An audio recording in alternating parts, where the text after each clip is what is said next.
नमस्कार, सरिताज रेसिपीमध्ये तुमचं सगळ्यांचं स्वागत आहे। बऱ्याचदा असं होतं की आपण केळी आणतो आणि ती खूप जास्त पिकून जातात, आपण ते केळी फेकून देतो। पण आज आपण त्या केळींपासून केक बनवणार आहोत। हा केक आपण गव्हाच्या पिठापासून बनवणार आहोत। खूप हेल्दी असा केक आहे, खायला पण खूप टेस्टी लागतो।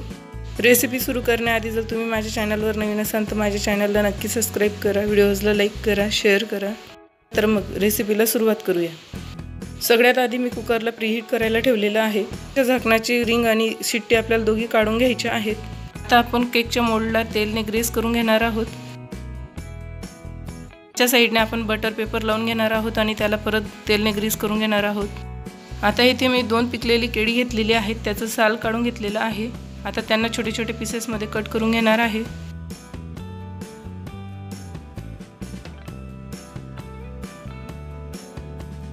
आणि या पीसेसला मिक्सर जार मध्ये टाकून घेणार आहोत आणि ब्लेंड करून घेणार आहोत।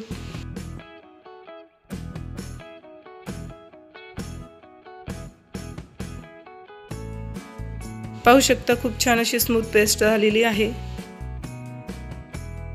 आता यात आपण 1/4 कप तेल टाकून घेणार आहोत, अर्धा कप दही। आता या सगळ्यांना परत ब्लेंड करून घेणार आहोत।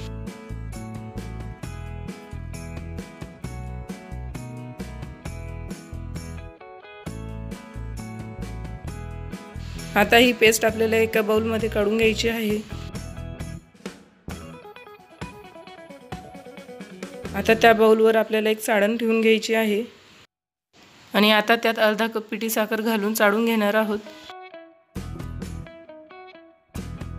आता या सगळ्यांना आपल्याला व्यवस्थित एकजीव करून घ्यायचं आहे। जोपर्यंत पिठी साखर ही एकजीव होत नाही तोपर्यंत आपल्याला असंच फेटत राहायचं आहे।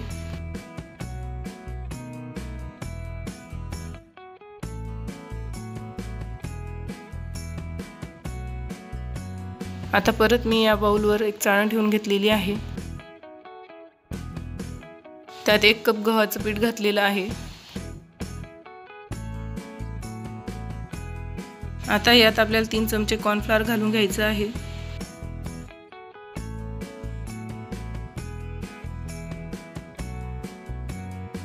आता यात 1 चमचा बेकिंग पावडर आणि अर्धा चमचा बेकिंग सोडा घालून घ्यायचा आहे आणि परत चाळून घ्यायचं आहे।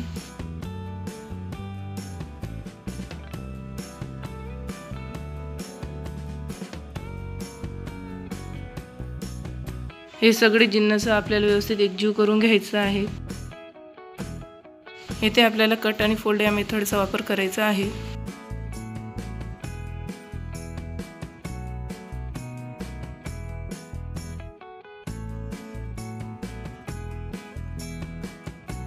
पाहू शकता सगळे जिन्नस व्यवस्थित एकजीव झालेले आहेत। आता आपल्याला याची कन्सिस्टन्सी पातळ करून घ्यायची आहे।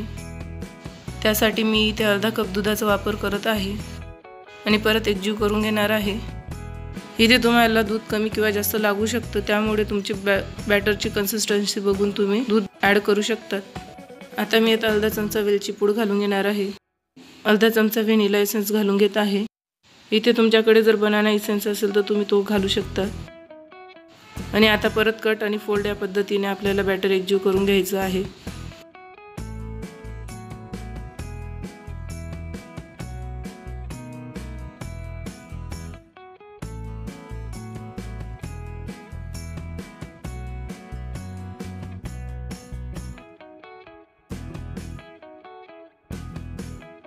आता इथे मी केकचं मोल्ड घेतलेलं आहे।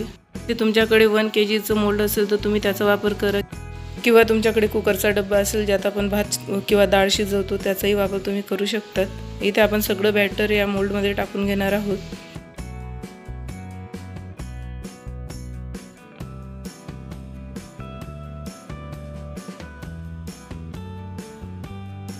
आता या बॅटरवर आपल्याला मनुके आणि बारीक कट करून घेतलेले बदाम घालून घ्यायचे आहेत। इथे तुम्ही तुमच्या आवडीप्रमाणे ड्रायफ्रूट वापरू शकतात।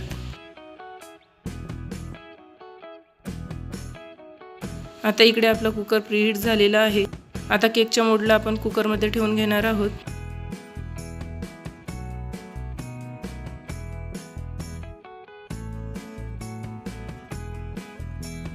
आता कुकरचं झाकण बंद करून आपल्याला मध्यम आचेवर 30 ते 40 मिनिटं वाफवून घ्यायचं आहे। आता आपण चेक करून घेणार आहोत आपला केक तयार झालेला आहे का नाही।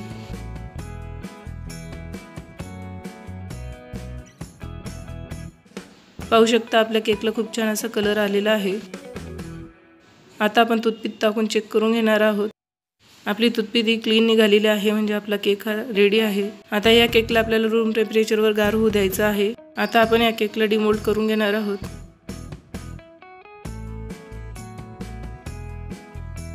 आता त्यावरचा बटर पेपर आपण काढून घेणार आहोत।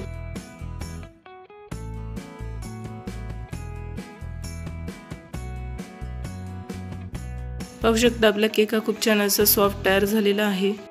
तो दिसायला जेवढा छान आहे तेवढाच खायलाही खूप टेस्टी लागतो। तुम्ही ही नक्की ट्राय करा। रेसिपी आवडली असेल तर व्हिडिओला नक्की लाईक करा। चॅनलवर नवीन असाल तर चॅनलला नक्की सबस्क्राईब करा। आता आपण या केकला कट करून पाहणार आहोत। खूप असं सॉफ्ट तयार झालेला आहे।